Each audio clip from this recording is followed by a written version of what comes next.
Hi everyone, it's Pastor Amy from the Park Church Co-op in Greenpoint, Brooklyn. This is my second weekly video newsletter, and I'm happy to be coming to you this week on April 12th to share with you some of the events that are coming up for this upcoming week and to give you a little teaser for the sermon on Sunday morning.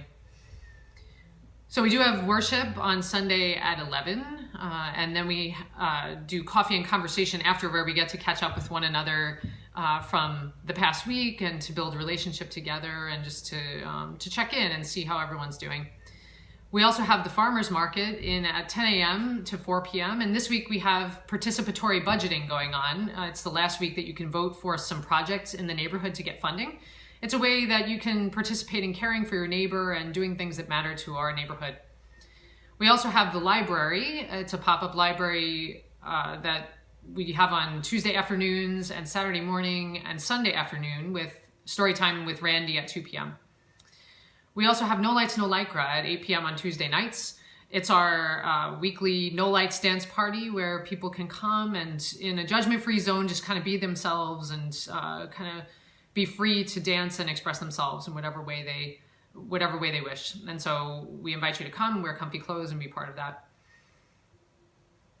As I was thinking about what my message would be on Sunday morning, I was thinking about the concept of spiritual nakedness, which I think really fits with what we do here at the Park Church Co-op. For all the reasons that I just mentioned to you in our announcements, all the events that we have going on, we make a commitment to genuine community, to be real with one another, to kind of to be willing to be vulnerable, to share, and to really listen to the needs of our neighbors, the needs of our fellow worshipers, the needs of our community members, so that we can learn how to share mutual love and respect with one another. And so this idea of spiritual nakedness, where we're really present and willing to kind of share our deepest struggles and our deepest needs, that's what we're committed to here at the Park Church Co-op. I was thinking about that for Sunday because the story that we hear from the Bible, from Luke's gospel, it has Jesus meeting his followers for the first time after his death and resurrection. If you can imagine, if you can put yourself into the minds and the emotions of the disciples encountering this person who they thought was dead, this person that they loved so much, and here he is in front of them, they were understandably startled and terrified. And Jesus does his best in that moment to calm their fears by really just showing them that it actually is him, that he's not a ghost, that it's not some apparition that's alien to them, but that this person that they loved is actually there in bodily form in front of them. And he invites them to see and to touch his wounded body. And also, in order to just reassure them a little bit more, he asks if he can share their breakfast. And so they give him a little bit of fish, because that's what a real flesh and blood body needs to do, is to take in nourishment, to eat, and to be in communion with other people. After breakfast, he teaches them one last time. And what he says to them is that they should wait there in the city to be clothed with power from on high.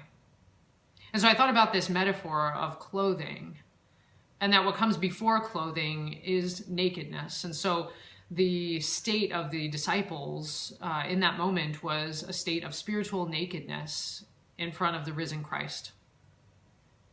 I remember at NYU when I was in art history class that our professors talked about the distinction between the classical nude, which was viewed as beautiful and this high standard of beauty, as opposed to a naked body, which was considered sort of shameful and crass. So that nudity was some artistic thing, but then nakedness was not. But I think there is beauty in the nakedness, the raw bodily form, the bare emotional rawness of a spiritual nakedness. And so I think, what I lament in the church is that we often are uncomfortable with this. We're uncomfortable even with the concept of bodies, because we know that bodies are frail, bodies are broken, bodies are sometimes ugly, and they sometimes smell bad. And so we we don't want to really talk about bodies, even though we call ourselves the body of Christ in and for the world. We have trouble with this idea, and certainly the naked body is considered provocative or salacious, and so we don't really talk about that much in church or in faith communities. But I think it's essential to our wholeness as spiritual beings that we be genuine and real with one another.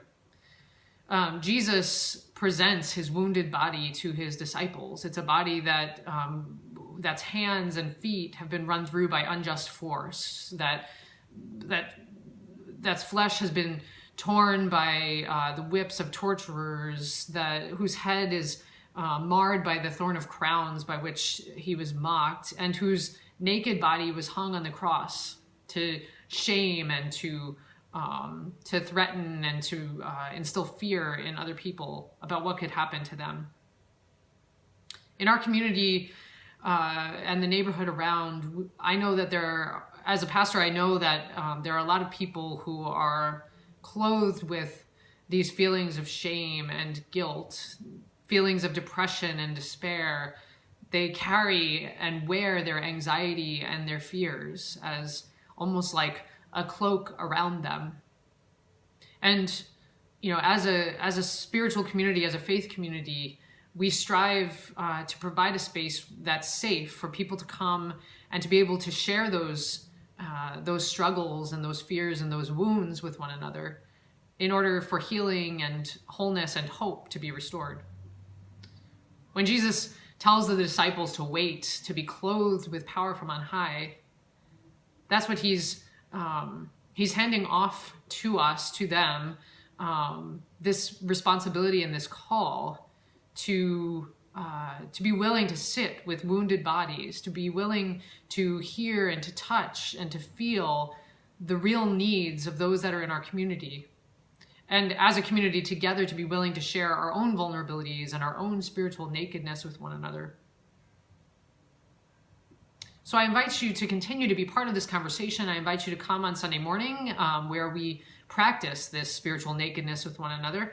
I also invite you, if you can't be part of Sunday morning, to be part of the conversation and leave a comment below. It's been a pleasure to be with you this week and to offer you this message. And I hope that we can continue to have these conversations together. God's peace be with you.